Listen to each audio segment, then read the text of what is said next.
PDM کے بہت محترم اور معزز قائدین، کراچی کے بھائیوں، بہنوں، بزرگوں، ماؤں، بچوں اور جمہوریت کے سپاہیوں، شہداء کے وارثوں، آپ سب کو محمد نواز شریف اور آپ کی بیٹی، آپ کی بہن مریم نواز شریف کا سلام۔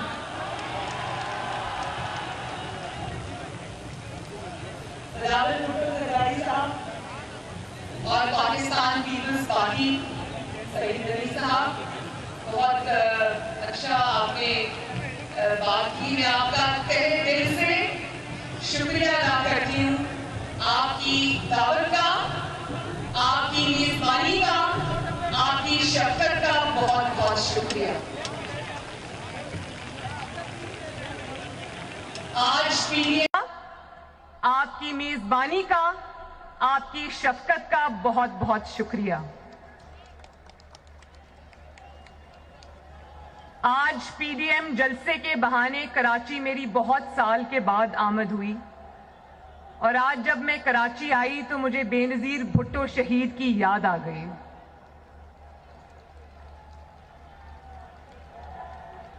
بے نظیر بھٹو شہید سے میری صرف ایک ملاقات ہوئی تھی، اور وہ ملاقات 3 گھنٹے پر محیط تھی، جب وہ ہم جلا وطنی کے دور میں جدہ سعودی عربیہ میں ہوتے تھے تو زرداری صاحب اور بے نظیر بھٹو صاحبہ تشریف لائی تھیں اور ہمارے ساتھ کھانا کھایا تھا، میرے ساتھ بیٹھی تھیں، اور میرے ساتھ انہوں نے ایک ماں کی طرح، شفیق ماں کی طرح 3 گھنٹے میرے ساتھ گزارے۔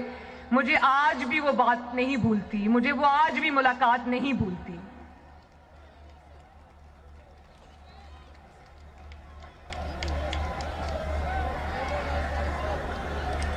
اور میرے کراچی کے بھائی بہنوں، جس طرح سے آپ نے آج ایئرپورٹ سے لے کے ہوٹل تک، مزار قائد تک اپنی بہن اور بیٹی مسلم لیگ نون کے کارکنوں کو بھی میں مخاطب کر کے کہہ رہی ہوں، جس طرح آپ نے میرا آج استقبال کیا، جتنی محبتیں آپ نے کراچی کی سڑکوں اور راستوں پر مجھ پر نچھاور کی، میں پوری زندگی اس محبت کا قرض نہیں ادا کر سکوں گی۔ اور آج آپ نے، کراچی نے مجھے جس طرح اپنے ساتھ جوڑ لیا ہے، یہ رفاقت اب انشاءاللہ پوری زندگی میں نبھاؤں گی آپ کے ساتھ۔ مجھے آج ویسے فرینکلی مجھے آج لاہور کی سڑکوں کے اور کراچی کی سڑکوں میں کوئی فرق نظر نہیں آیا، اتنی محبت ملی مجھے۔ بہت بہت شکریہ ایک دفعہ پھر آپ کا۔ یہاں پر شاید مراد علی شاہ صاحب بیٹھے ہیں، میں پیپلز پارٹی کی گورنمنٹ کو اور مراد علی شاہ صاحب کو یہ قرض تھا ان پر، جس طرح کورونا میں انہوں نے خدمات انجام دی، میں ان کو اس پہ خراج تحسین پیش کرتی ہوں۔ اور بجائے وفاق سے تعاون کے الٹے ان کو تانے سننے کو ملے اور تضحیک کا نشانہ بنایا گیا، یہ بہت قابل مذمت بات ہے۔ تو کراچی کے میرے بھائیوں اور بہنوں، کل آپ نے اپنی ٹی وی سکرینز پر دیکھا ہوگا ضرور کہ ایک شخص کل چیخ چیخ کر اپنی ناکامی اور اپنی شکست کا ماتم کر رہا تھا۔ دیکھا تھا نا؟ کس کس نے دیکھا تھا؟ ابھی تو ایک ہی جلسہ ہوا ہے، لوگوں کو کہتے ہو گھبرانا نہیں ہے، اور ابھی ایک گجرانوالہ کا جلسہ ہوا اور تم گھبرانا شروع ہو گئے ہو۔ ایک ہی جلسے میں نہ صرف یہ کہ اپنا دماغی توازن بھی کھو بیٹھے ہو، بلکہ اپنے ہوش و حواس بھی کھو بیٹھے ہو۔ اور اگر آپ کو نہیں پتا، اگر آپ کی ٹریننگ میں، آپ کی تربیت میں یہ چیز شامل نہیں ہے، جعلی ہی صحیح، سلیکٹڈ ہی صحیح، لیکن وزیر اعظم کے آفس پہ تو آپ بیٹھے ہوئے ہو، اگر آپ کو یہ پتہ نہیں ہے کہ ہم جانتے ہیں آپ دباؤ میں ہیں، ہم جانتے ہیں آپ پریشر میں ہیں اور اس دباؤ اور پریشر کی بہت ساری وجوہات ہیں، لیکن اگر آپ یہ نہیں جانتے کہ دباؤ میں، پریشر میں گریس کس طرح دکھائی جاتی ہے، تو پھر اگر آپ کے ارد گرد کوئی ایسے لوگ ہیں ان سے ہی مشورہ لے لو، لیکن خدارا وزیر اعظم کی کرسی کی ہی کوئی لاج رکھ لی ہوتی۔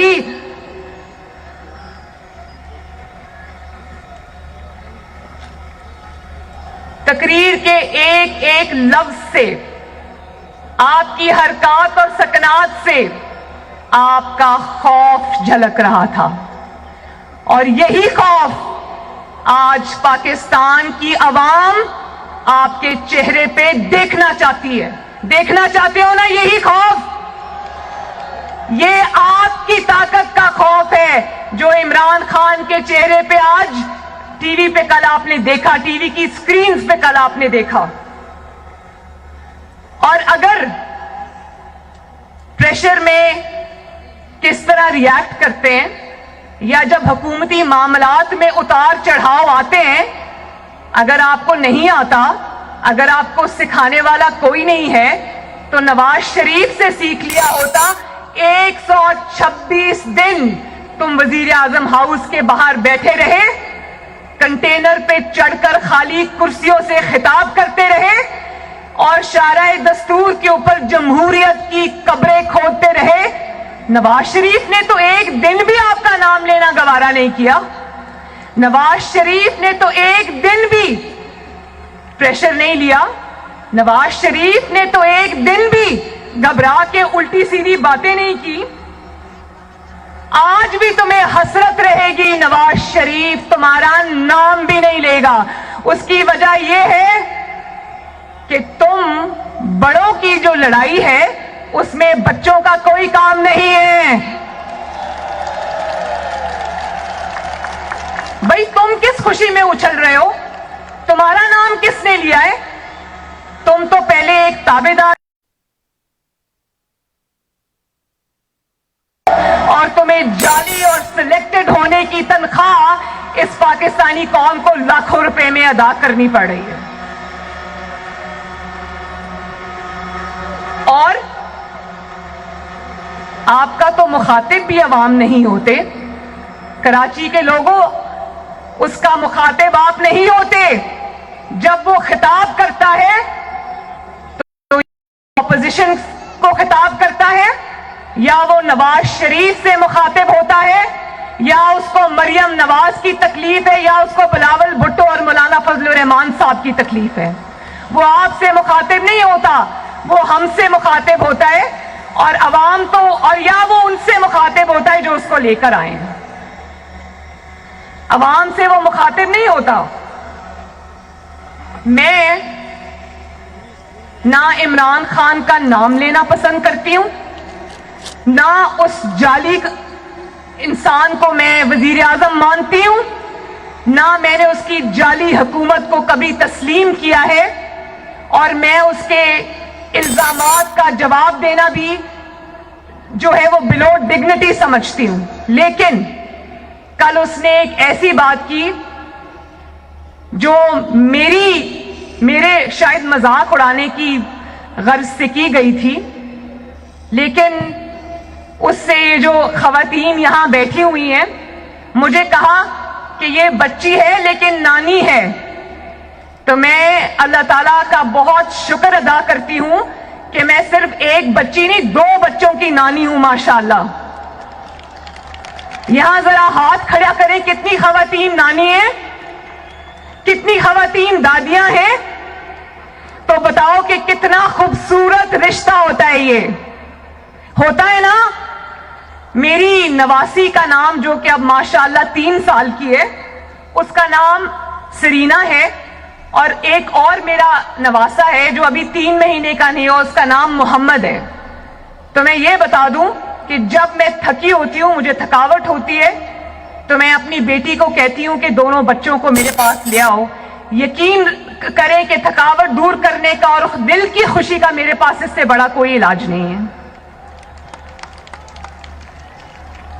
اور آپ نے جب یہ بات کہی تو آپ نے میری تصدیق نہیں کی، آپ نے اس مقدس رشتے کی تضحیق کی ہے. نانی کون ہوتی ہے؟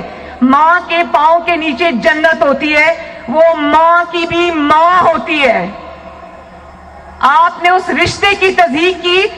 میں اگر اس پہ آپ کو نشانہ بنانا چاہوں تو میرے پاس ایسی باتیں ہیں کہ شاید میری زبان بھی زیب نہ دے وہ بات کرنے کی. میں نہیں کروں گی. اس کی وجہ یہ ہے کہ میں نواز شریف اور کلثوم نواز کی بیٹی ہوں. آج بھی جب میں کمرے میں داخل ہوتی ہوں تو میرے والد کرسی سے اٹھ کے کھڑے ہو جاتے ہیں. میں نے اپنے گھر میں یہ ماحول دیکھا ہے. اور یہ جو نانی اور دادی کے رشتے ہوتے ہیں یہ بہت مقدس رشتے ہوتے ہیں.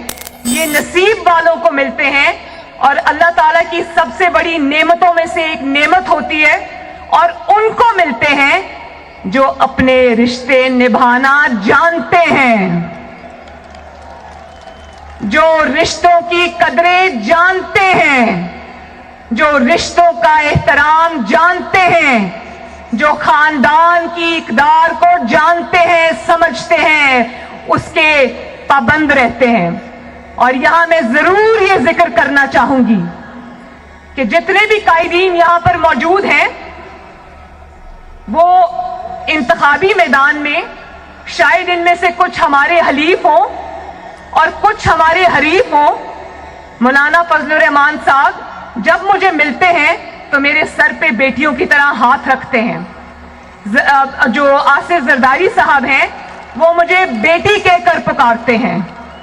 بلاول مجھے اپنی بڑی بہن کی طرح رسپیکٹ دیتا ہے. اور ابھی اچکزئی صاحب یہاں کھڑے تھے جب میں پچھلے سال بلوچستان گئی کوئٹہ کے جلسے میں, تو اچکزئی صاحب نے مجھے اتنی عزت دی. ڈرائیور نے میری گاڑی نہیں چلائی, 2 دن اچکزئی صاحب کا بیٹا میری گاڑی چلاتا رہا. اور جب وقت آئے گا, آج ہم سب پاکستان کے لیے اکٹھے ہیں, پاکستان کی عوام کے لیے اکٹھے ہیں, ان کا مقدمہ لڑنے آئے ہیں. جب وقت آئے گا تو ہم انتخابی میدان میں جب اتریں گے تو ہم ایک دوسرے کے حریف بھی ہوں گے, لیکن ہم ایک دوسرے کے دشمن نہیں ہوں گے. ہم ایک دوسرے کی تضحیق نہیں کریں گے. کیوں بلاول؟ آپ کی والدہ نے آپ کو یہی سکھایا. آپ کی والدہ شہید ہونے سے پہلے میرے والد کے اتنے قریب آ گئی تھیں, بہن بھائی کا ایسا رشتہ بن گیا تھا جو آج میں اور بلاول نبھا رہے ہیں.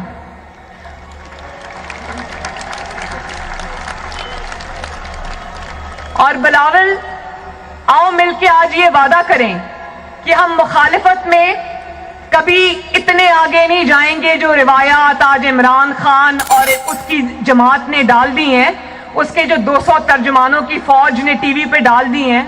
آپ وعدہ کرو کہ ہم انتخابی میدان میں لڑیں گے لیکن آپس میں نہیں لڑیں گے انشاءاللہ تعالی. عزت کریں گے ایک دوسرے کی. اور ایک تقریر سے, نواز شریف کی ایک گجرانوالہ کی تقریر سے, اے پی سی کی تقریر سے تم اتنا آپے سے باہر ہو گئے. وہ والی تقریر کراچی کے بھائیوں اور بہنوں یاد رکھنا, یہ وہ والی تقریر تھی جس کے نشر کرنے پر پابندی تھی. نواز شریف کی آواز ٹی وی پر نشر کرنے پر پابندی تھی. آپ کو پتہ ہے جب گجرانوالہ کے اشتہار ٹی وی پہ چل رہے تھے تو ہمارے کسی کارکن نے ان اشتہاروں کو چلایا, اس کو یہ پیغام دیا گیا کہ اس میں سے نواز شریف کی جو چہرہ ہے اس کو نکال دیں, پھر ہم آپ کا اشتہار چلا دیں گے. اتنا خوف ہے ان کے دل میں. اگر ہمت ہے تو سنا دو عوام کو کہ نواز شریف نے کیا کہا تھا. اگر اتنی اس نے غلط باتیں کی تھیں تو اس کی تقریر پہ پابندی کیوں لگائی. اور اگر اتنے بزدل ہو, اتنا گھبرا گئے ہو کہ نواز شریف کی تقریر نہیں سنا سکتے تو پھر اس پر تبصرے کرنا بھی تمہارا حق نہیں ہے. کل تو ٹی وی پر جو پرسوں گجرانوالہ کی تقریر تھی وہ تو ٹی وی پر نہیں چلی. آپ نے کہاں بیٹھ کے سنی؟ کیا چھپ چھپ کے نواز شریف کی تقریر سن رہے تھے؟